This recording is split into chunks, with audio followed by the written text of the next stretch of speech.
I'm Paul Cram. So my brother sent me a text and it included a link to a story. I believe it's recent. If it's not recent, it's making the rounds on the internet. And the story is about a man who did not give up his seat for a pregnant woman on the bus. The headline on it is man asks if he is in the wrong for not giving up his seat for a pregnant woman. And just to give a little bit of a synopsis, as if that wasn't enough, the man shares that he works. He's on his feet all day. And he works, and his car is in the shop, so he's taking the bus. And on this particular day, he was extremely tired after a full day of work. And onto the very full bus walks the pregnant woman. And she kind of like ends up near him and looks at him. And I believe she even asks him if he would give her his seat. He responds with no. She proceeds to, I believe in the story, say that he says that she got a bit teary-eyed and that people on the bus started to say how awful of a person he was for not giving up his seat. There's something about this story that strikes me as being probably fake, meaning it's a little too perfect, I think, in some ways.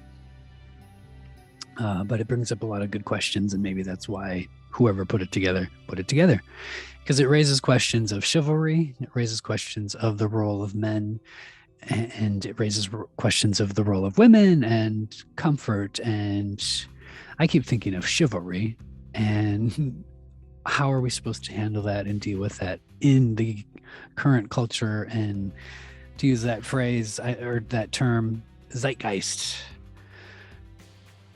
How does that all fit together? And I think that the article is probably fake, like I said, but it raises some good questions. So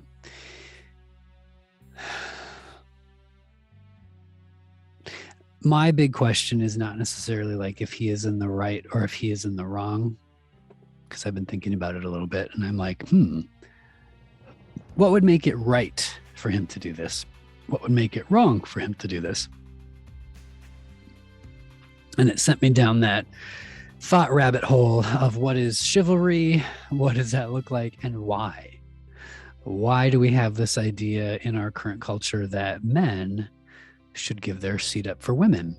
It reminds me of the old adage from days before, I think we still do this, but from days before where, men, or not men, but women and children first, like on the Titanic sinking, like women and children get in the boats first.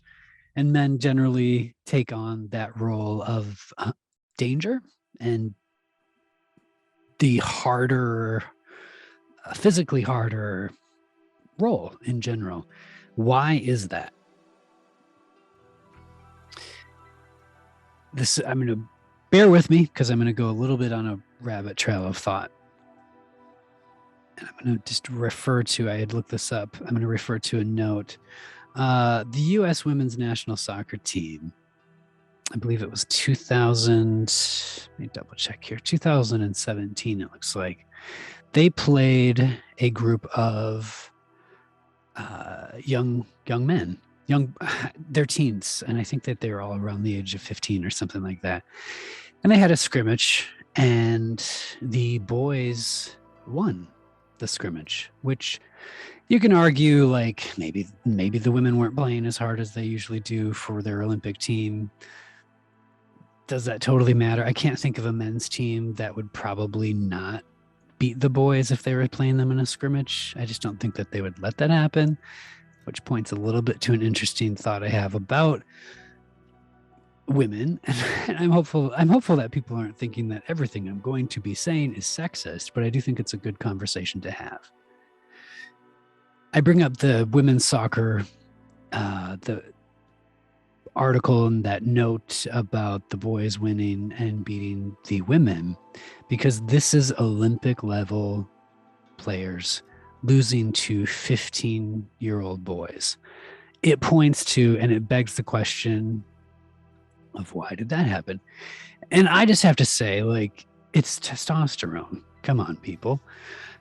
Men have a physical strength in general advantage over women. That is where my thoughts are running and why I believe chivalry has been kind of what it probably has become over time, and probably where some of that started from too is this physical strength matters in certain contexts. Am I saying that men are better than women? No. Am I saying that men in general are stronger than women? Yes. If you have a problem with that, don't take it up with me. Take it up with testosterone. Yeah.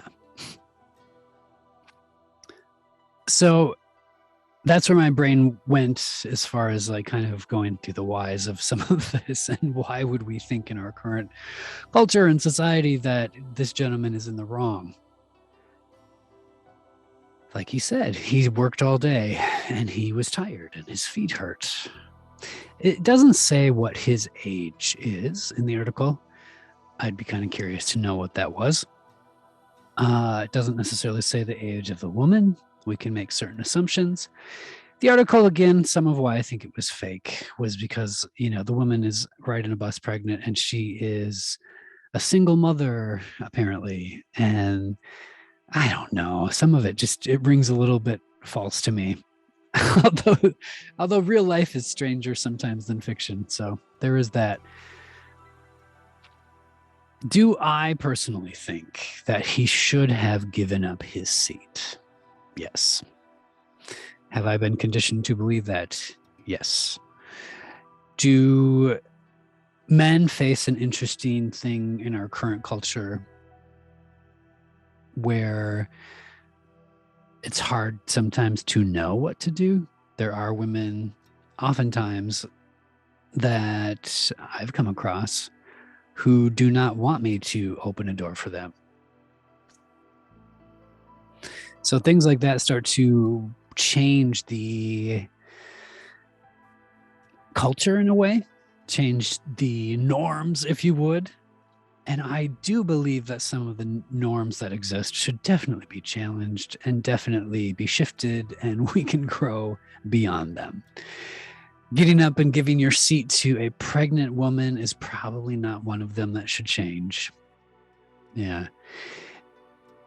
He makes some very libertarian type arguments. He isn't the one that made the decision to get pregnant. He isn't the caretaker of this woman or her child.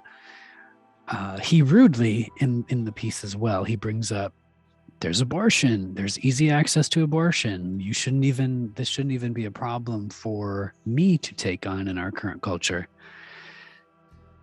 Not really going to get into all that. Like I said, I think the piece is poking buttons and pushing things just for conversation, which is cool on one hand, but some of it I'm just like, yeah.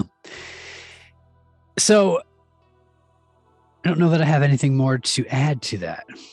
My thought is that men are in general physically stronger because of testosterone. So that's where I think some of that comes from. And the reason why I think it is important for men to be kind, maybe even a little bit more gracious sometimes in situations like that. So, yeah. Does anybody disagree? Let me know. I'd be curious to hear some people's thoughts. As always, I appreciate you all. Leave a comment or reach out. Let me know what you're thinking. Alrighty. Thanks.